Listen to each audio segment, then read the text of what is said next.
Kami percaya bukan kebetulan saudara mendapatkan video ini, bukan kebetulan saudara menemukan siaran ini. Ini adalah rencana Tuhan, ini adalah kehendak Tuhan buat saudara untuk mengalami yang dahsyat dari Tuhan. Tuhan sangat mengasihi saudara dan Dia merencanakan yang terbaik buat hidup kita semua. Sebab bagi Tuhan tidak ada yang mustahil. Dimanapun saudara berada saat ini, Roh Kudus sanggup menjamah dan sanggup mengubahkan hidup saudara. Tetap percaya, tetap berharap kepada Tuhan karena Dia mengasihi hidup saya dan saudara. Pada kesempatan ini saya mau mengajak kita untuk merenungkan satu kebenaran firman Tuhan yang bagus sekali. Ini sangat-sangat memberkati saya dan saudara.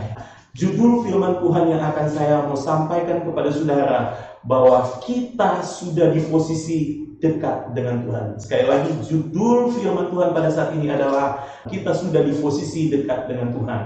Dan kita akan baca berdasarkan Efesus pasalnya yang kedua. Di dalam kitab Efesus pasal yang kedua, ayat 11 sampai ayat yang ke-22. Demikian firman Tuhan, saya akan baca. Dipersatukan di dalam Kristus. Karena itu ingatlah bahwa dahulu kamu sebagai orang-orang yang bukan Yahudi, menurut daging, yang disebut orang-orang tak bersunat oleh mereka yang menamakan dirinya sunat, yaitu sunat lahiriah yang dikerjakan oleh tangan manusia. Bahwa waktu itu kamu tanpa Kristus, tidak termasuk kewargaan Israel, dan tidak mendapat bagian dalam ketentuan-ketentuan yang dijanjikan, tanpa pengharapan dan tanpa Allah di dalam dunia. Tetapi sekarang, haleluya, tetapi sekarang di dalam Kristus Yesus, kamu yang dahulu jauh sudah menjadi dekat oleh darah Kristus. Karena Dialah damai sejahtera kita yang telah mempersatukan kedua pihak dan yang telah merubuhkan tembok pemisah, yaitu perseteruan. Sebab dengan matinya sebagai manusia, Ia telah membatalkan hukum Taurat dengan segala perintah dan ketentuannya untuk menciptakan keduanya menjadi satu manusia baru di dalam dirinya, dan dengan itu mengadakan damai sejahtera. Dan untuk memperdamaikan keduanya di dalam satu tubuh dengan Allah oleh salib, dengan melenyapkan perseteruan kepada salib itu. Ia datang dan memberitakan damai sejahtera kepada kamu yang jauh dan damai sejahtera kepada mereka yang dekat. Karena oleh Dia kita kedua pihak dalam satu roh beroleh jalan masuk kepada Bapa. Demikianlah kamu bukan lagi orang asing dan pendatang, melainkan kawan sewarga dari orang-orang kudus dan anggota-anggota keluarga Allah yang dibangun di atas dasar para rasul dan para nabi, dengan Kristus Yesus sebagai batu penjuru. Di dalam Dia tumbuh seluruh bangunan rapi tersusun menjadi bait Allah yang kudus di dalam Tuhan. Di dalam Dia kamu juga turut dibangunkan menjadi tempat kediaman Allah di dalam roh. Puji nama Tuhan. Pada saat ini saya mau mengajak kita untuk merenungkan firman Tuhan. 5 kebenaran, sekali lagi 5 kebenaran sudah di posisi dekat dengan Tuhan. Mari kita lihat yang pertama, saudara. Yang pertama ini, kita sudah di posisi dekat dengan Tuhan, sudah yang terdekat, paling dekat, sangat dekat, dekat. Haleluya. Haleluya. Jadi tidak ada posisi, tidak ada tempat, tidak ada kedudukan sedekat saat ini. Ini sudah yang paling dekat, ini yang sudah sangat dekat, terdekat, melekat, dan di dalam Tuhan. Jadi kita perlu memiliki kesadaran akan posisi. Saya mendasarkannya pada Efesus pasal yang kedua, ayatnya yang ke-13. Tetapi sekarang di dalam Kristus Yesus, kamu yang dahulu jauh sudah menjadi dekat oleh darah Yesus. Jadi kita sudah dekat. Ini adalah posisi yang terdekat, paling dekat. Tidak ada posisi yang sedekat sekarang ini.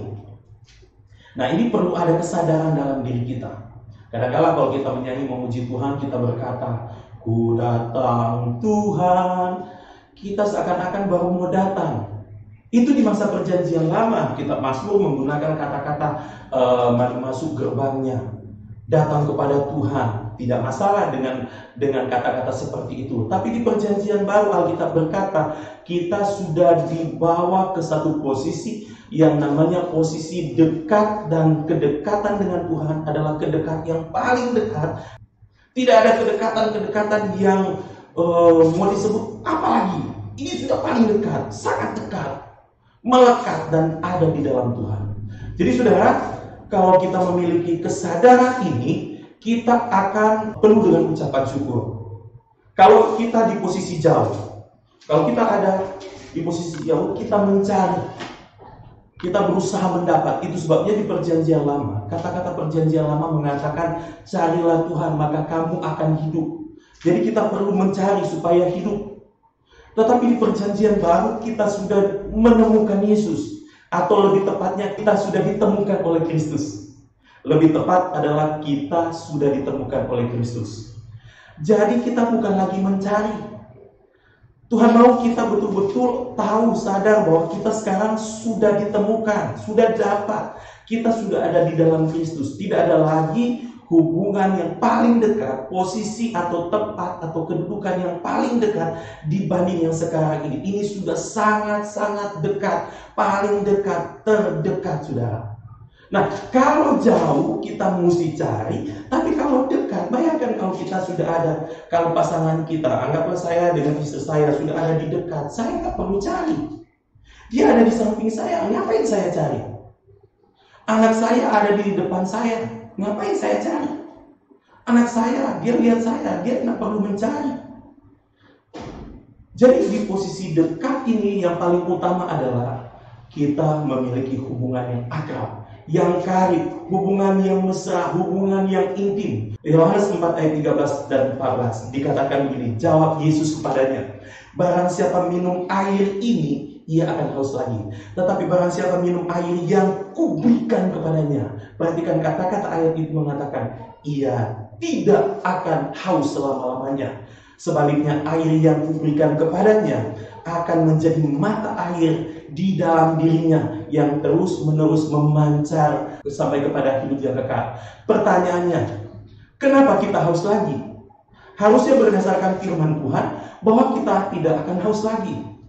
Kita kadang-kadang menyanyikan satu lagu yang bagus sekali dengan nada yang bagus. Kita haus, aku haus, seperti rusa rindu sungai, haus akan sungai. Demikian hatiku, hidupku haus. Tapi jangan salah, di dalam Yohanes pasal 4 ayat 14 ini mengatakan bahwa ia tidak akan haus lagi. Pertanyaannya, kenapa engkau haus lagi? Itu kemungkinan adalah memang engkau nggak pernah minum. Orang yang haus lagi berarti memang sebelumnya dia tidak pernah minum air dari Kristus. Sebab janji Tuhan, perkataan Tuhan, kalau kita minum air dari Tuhan, kita tidak akan haus lagi. Lalu kenapa kita mengatakan aku haus kepadamu Tuhan? Berarti jangan-jangan memang engkau tidak pernah minum. Tuhan mau kita tidak haus lagi. Yohanes pasal 6 ayat 35 dikatakan begini, kata Yesus kepada mereka, akulah roti hidup, barang siapa datang kepadaku, ia tidak akan lapar lagi. Tidak akan lapar lagi. Dan barang siapa percaya kepadaku, ia tidak akan haus lagi. Perhatikan, tidak akan lapar lagi dan tidak akan haus lagi. Pertanyaannya, kenapa kita lapar lagi? Oh, ternyata karena kita makan roti yang dari Yesus. Kenapa kita masih haus lagi? Karena kita tidak pernah minum air sejati dari pribadi Yesus. Mazmur pasal yang ke-23 ayat yang keempat, Alkitab berkata begini, sekalipun aku dalam lembah kekelaman, aku tidak takut bahaya, sebab engkau besertaku. Kalau kita memiliki kesadaran kedekatan paling dekat, sudah terdekat, tidak ada lagi yang bisa mengatakan, oh ada celah, ada tembok, ini sudah yang paling dekat. Maka seperti Mazmur 23 ayat yang keempat, kita cukup yakin, sangat percaya, Tuhan engkau besertaku. Sekalipun aku dalam lembah kekelaman, aku tidak takut bahaya, karena engkau beserta dengan aku. Dalam kesadaran ini saudara, kita percaya kita sudah ada di posisi terdekat, sangat dekat, paling dekat. Maka bentuk doa kita, doa ucapan syukur. Hubungan kita bukan lagi soal mencari. Hubungan kita adalah hubungan yang mesra, yang akrab, karena kita sudah didekat dengan Tuhan. Haleluya, puji nama Tuhan. Itu berarti harusnya tidak ada kekhawatiran lagi, tidak ada lagi yang membuat kita takut, goncang, karena kita tahu yang menyertai kita adalah pribadi Tuhan. Tuhan ada di dalam diri kita dan kita ada di dalam diri Tuhan. Dan kita sedang berjalan bersama dengan Tuhan. Kita sedang berjalan di dalam Tuhan. Tidak ada musuh sekalipun yang bisa mengulurkan tangan kepada kita. Tidak ada sakit penyakit yang bisa menghancurkan hidupmu. Tidak ada kutuk yang dapat melemahkan hidupmu. Tidak ada orang dari manapun yang bisa menghancurkan hidupmu. Karena engkau sudah ada di posisi paling dekat, sangat dekat, terdekat, kakak sangat dekat dengan pribadi Tuhan. Haleluya. Yang kedua saudara, saya mau mengajak saudara dan saya untuk merenungkan baik-baik bahwa kita sudah di posisi dekat dengan Tuhan karena pribadi Kristus. Karena pribadi Kristus, maka kita sekarang sudah ada di posisi dekat dengan Bapa. Itu sebabnya di ayat 13 dikatakan, tetapi sekarang di dalam Kristus Yesus kamu sudah menjadi dekat oleh darah Yesus. Jadi kita sudah dekat dengan Tuhan. Bukan diri kita yang membuat kita dekat dengan Tuhan. Bukan usaha dan perbuatan kita yang membuat kita berada di posisi terdekat, sangat dekat dengan Tuhan. Itu bukan karena kita. Itu semata-mata karena kita dalam kasih karunia Tuhan. Jadi kita berada di posisi dekat dengan Tuhan itu karena kasih karunia Tuhan melalui karya Kristus yang sempurna di kayu salib. Karena Yesus di kayu salib berkata sudah selesai. Pertanyaannya begini saudara, seberapa dekat kita dengan Bapa? Seberapa dekatkah kita dengan Bapa? Jawabannya adalah sedekat Kristus dengan Bapa.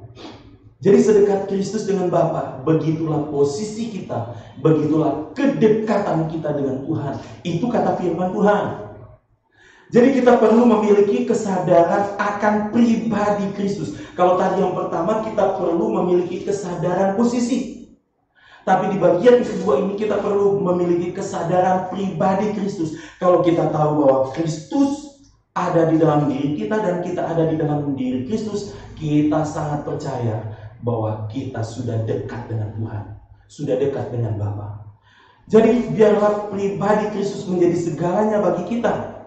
Itu berarti kita perlu terhubung dan menyatu dengan pribadi Kristus. Kita terhubung dengan Dia dan akrab intim dengan pribadi Kristus. Kita betul membutuhkan pertolongan. Rumah tangga kita membutuhkan keuangan. Kita butuh kekuatan, kesehatan. Kita butuh perlindungan. Tapi jauh di atas segala kebutuhan kita, kita harus percaya kita membutuhkan pribadi Tuhan. Bapa tidak memberikan pertolongan kepada kita waktu kita meminta pertolongan. Bapa memberikan Yesus kepada kita. Jadi pertolongan adalah pribadi Yesus. Kalau pertolongan itu diberikan berarti itu sesuatu. Tapi kalau pribadi Yesus adalah pertolongan kita, berarti kita sedang terhubung dengan pribadi, bukan sesuatu. Kita berdoa, Tuhan berikan aku kekuatan. Kekuatan itu adalah sesuatu.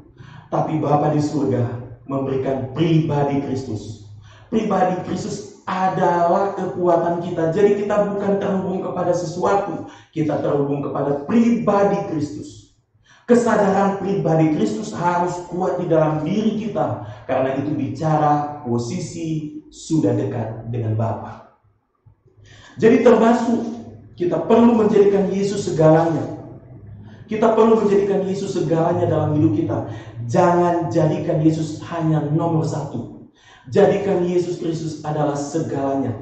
Kita punya daftar kehidupan. Mungkin nomor satu kadang-kala kita berkata begini, oke, saya mau nomor satukan Tuhan. Maksud dari menomor satukan Tuhan adalah beribadah kepada Tuhan. Setelah itu ya Pak Pendeta, saya nomor 2, saya waktu dengan keluarga jalan-jalan. Jangan salah saudara, Tuhan mau di nomor 2 ada Tuhan di situ. Saudara tidak bisa memiliki waktu jalan-jalan dengan keluarga kalau saudara tidak melibatkan Tuhan. Emang bisa setelah nomor 3 saudara mengatakan, nomor 3 saya akan ketemu saudara, saya akan ketemu customer, saya akan ketemu orang, nomor 4 saya akan jalankan bisnis, nomor 5 saya pergi ke tempat itu, nomor 6 sana. Tuhan mau di semua daftar hidupmu, andaikan itu ada 10.743 daftar, maka Tuhan mau semuanya ada pribadi Kristus di situ. Bahkan belum tentu kita bisa mengedipkan mata kalau kita tidak mengandalkan Tuhan. Maksud saya begini saudara, jadikan Yesus segalanya. Bukan cuma sekedar saya menomorsatukan Tuhan. Tidak saudara, tapi benar-benar di seluruh lini kehidupan, di semua bagian kehidupan, itu bicara tentang pribadi Kristus. Bahkan kebutuhan kita, sebenarnya kita bukan membutuhkan sesuatu di hadapan Tuhan.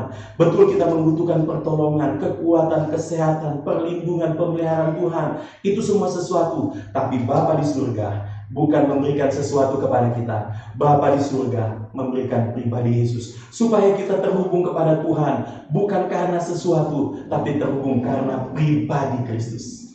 Kita sudah ada di posisi terdekat, sangat dekat, paling dekat karena pribadi Yesus. Haleluya, haleluya.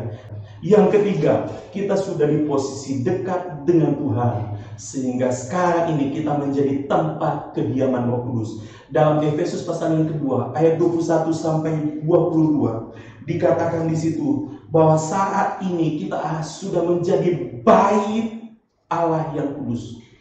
Bahkan di ayat itu dikatakan bahwa sekarang ini kita juga turut dibangunkan menjadi tempat kediaman Allah. Jadi Roh Kudus berdiam di dalam diri kita. Karena kita sudah ada di posisi dekat, sangat dekat, paling dekat dengan Tuhan.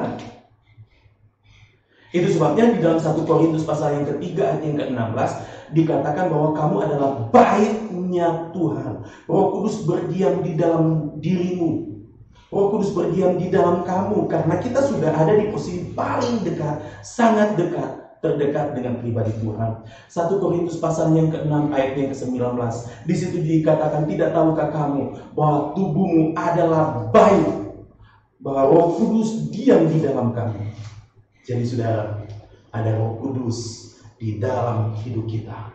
Kenapa Roh Kudus ada di dalam diri kita? Karena kita sudah di posisi paling dekat, sangat dekat, dekat dengan pribadi Tuhan.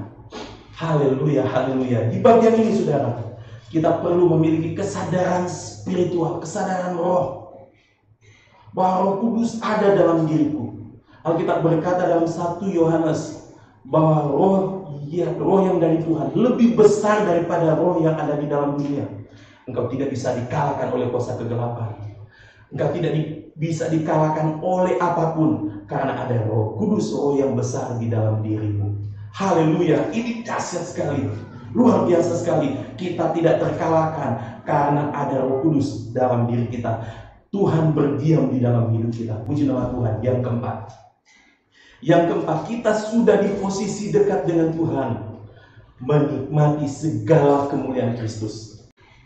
Karena kita sudah dekat dengan Tuhan, paling dekat, sangat dekat, sudah pasti kita menikmati berkat kedekatan itu. Sama seperti saya dengan anak saya dekat dengan saya, dia menikmati berkat dari saya. Sama seperti saya dengan istri, ada berkat dari hubungan yang dekat, mesra, intim. Haleluya. Saudara sudah dekat dengan Tuhan, paling dekat, sudah sangat dekat, sedekat Kristus dengan Bapa. Begitulah hubungan kita dengan Bapa. Begitulah hubungan kita dengan Tuhan. Di posisi dekat dengan Tuhan ini, kita sedang menikmati segala kemuliaan Kristus. Mana lebih tinggi kemuliaan dibanding kekuatan? Kemuliaan yang paling tinggi dibanding kekuatan. Mana lebih tinggi kemuliaan dengan perlindungan? Kemuliaan yang paling tinggi dibanding dengan perlindungan. Mana lebih tinggi kemuliaan dengan kebesaran? Kemuliaan yang lebih tinggi daripada kebesaran. Mana lebih tinggi? Kemuliaan dengan kemegahan. Jelas kemuliaan lebih tinggi daripada kemegahan. Kemuliaan dibanding dengan kebesaran, mana lebih tinggi?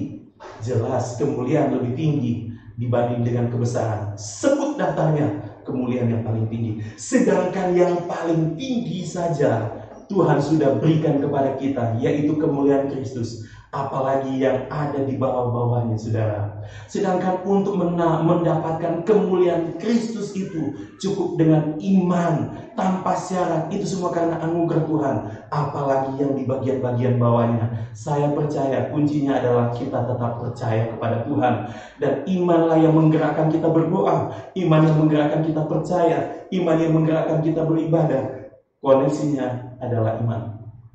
Kita sudah mendapatkan yang paling tinggi, itulah kemuliaan Kristus. Saya percaya kita sedang menikmati segala yang dahsyat, terbaik, termulia dari Tuhan sudah terjadi atas hidup kita. Sebab bagi Tuhan tidak ada yang mustahil. Efesus 1 ayat yang ketiga, terpujilah Allah dan Bapa Tuhan kita Yesus Kristus, yang dalam Kristus telah mengaruniakan. Oh, luar biasa. Ini telah mengaruniakan kepada kita. Apa yang dikaruniakan? Alkitab berkata, segala berkat rohani di dalam surga sudah diberikan kepada kita. Tahukah saudara, berkat-berkat yang kita alami di kehidupan setiap hari, itu adalah karena berkat-berkat itu datangnya dari surga. Itu adalah berkat spiritual yang diberikan oleh Tuhan, yang dari surga sudah dikaruniakan. Itu berarti saudara, engkau sudah menerima. Haleluya. Saya mau kasih tahu kepada saya dan saudara, engkau tidak akan ditolong Tuhan, tapi engkau sudah ditolong oleh Tuhan. Engkau tidak akan diberkati oleh Tuhan, tapi engkau sudah diberkati oleh Tuhan. Tuhan tidak pasti menyelamatkan engkau, tapi sebenarnya Tuhan sudah menyelamatkan engkau.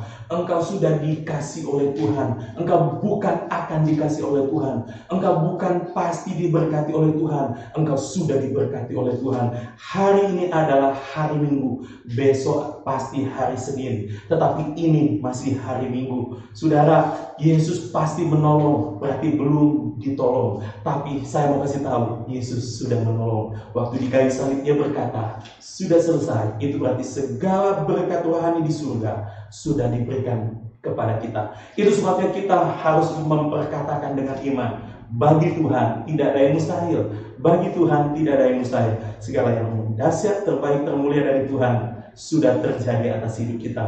Puji nama Tuhan. Saudara, dikatakan di ayatnya yang ke-19 Efesus pasal 2, bahwa kita ini adalah warga surga. Kita ini orang kudus. Kita ini anggota keluarga Kristus. Sebagai anggota keluarga, maka kita mendapatkan berkat dari kepala keluarga. Itulah pribadi Yesus. Alkitab berkata di ayatnya yang ke-14 di pasal 2, Efesus pasal 2 ayat 14, bahwa tembok pemisah yang menjadi penghalang berkat Tuhan atas hidup kita sudah dirobohkan. Jadi tidak ada sekat, tidak ada penghalang lagi yang menghalangi berkat Tuhan. Sekarang tidak ada penghalang. Tuhan sudah memberkati hidup saya dan saudara. Saudara, karena kita sudah di posisi dekat, sangat dekat, paling dekat dengan Tuhan, maka kita sedang menikmati berkat kedekatan dengan Tuhan. Itu berarti segala kemuliaan Kristus sudah terjadi atas hidup kita. Puji nama Tuhan. Puji nama Tuhan. Yang kelima, yang terakhir saudara, kita sudah di posisi dekat dengan Tuhan untuk menjadi berkat bagi orang lain. Jadi saudara, ketika kita dekat dengan Tuhan, dekat dengan Bapa, maka sudah pasti kita akan memiliki hati Bapa. Kalau Bapa kita baik, maka kita memiliki hati yang baik. Kalau Bapa kita kasar, maka kita akan menjadi kasar. Kalau kita memiliki hati Bapa, maka kita dipenuhi dengan kasih sayang Bapa. Alkitab berkata Yohanes 3 ayat 16, karena begitu besar kasih Allah akan dunia ini, sehingga Ia mengaruniakan anaknya yang tunggal, supaya setiap orang yang percaya kepadanya tidak binasa, melainkan beroleh hidup yang kekal. Hati Bapa penuh dengan kasih kepada semua orang. Tuhan mau kita menjadi berkat bagi orang lain, karena kita sudah terima berkat, kita sudah menerima hati Bapa, kita sudah ada di posisi terdekat, paling dekat, sangat dekat dengan Bapa di surga. Maka dampaknya adalah kita memiliki hati Bapa, kita memiliki hati untuk mengasihi orang lain, dan Tuhan mau kita ceritakan Kristus kepada orang lain. Tuhan mau kita beritakan Injil, karena kita sudah di posisi terdekat, sangat dekat, paling dekat dengan Tuhan. Karena kita sudah ada di posisi paling dekat, sangat dekat, seperti Kristus dengan Bapa, maka Tuhan mau kita menjadi berkat bagi orang lain. Tuhan mau kita menggunakan kedekatan kita dengan Bapa supaya orang lain mengalami pertolongan Tuhan. Tuhan mau kita terbeban untuk menjangkau banyak orang. Hanya orang yang ada di posisi dekat dengan Tuhan yang dapat menyatakan dan menyaksikan Kristus kepada orang lain. Jadi saudara, saya mau mengajak di bagian yang kelima dan yang terakhir ini. Jadilah berkat bagi orang lain. Saksikan Yesus, beritakan Injil, melayanilah dimanapun engkau berada untuk menjadi berkat bagi banyak orang. Jadi ada 5 kebenaran bahwa kita sudah di posisi dekat dengan Tuhan. Yang pertama, saudara, kita sudah di posisi dekat dengan Tuhan. Sudah paling dekat, sangat dekat, paling dekat. Tidak ada kedekatan apalagi yang bisa disebutkan. Ini sudah sangat dekat. Yang kedua, kita dekat dengan pribadi Bapa. Sudah di posisi dekat karena pribadi Kristus. Seperti apa hubungan atau kedekatan kita dengan Tuhan?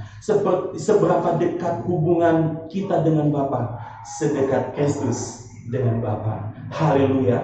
Yang ketiga, bahwa kita sudah dekat, sudah di posisi dekat dengan Tuhan karena kita sekarang sudah menjadi tempat kediaman Tuhan, tempat kediaman Roh Kudus. Yang keempat, kita sudah di posisi paling dekat, sangat dekat, menikmati segala kemuliaan Kristus, dan kita sudah di posisi dekat, sangat dekat, supaya menjadi berkat bagi orang lain.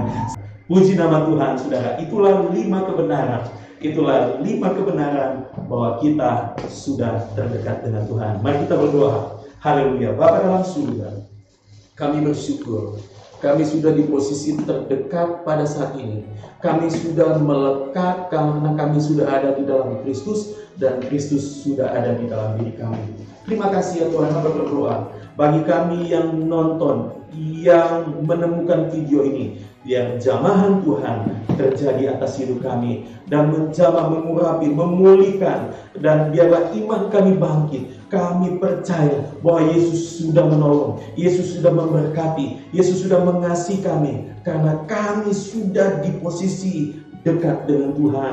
Tidak ada lagi penghalang kami untuk mengalami segala yang dahsyat, terbaik, termulia dari Tuhan. Sebab bagi Tuhan tidak ada yang mustahil. Hamba berdoa saat ini, Tuhan jamah kami semua dengan kuasa firman. Kami dikuatkan, disegarkan di dalam nama Yesus. Haleluya, haleluya.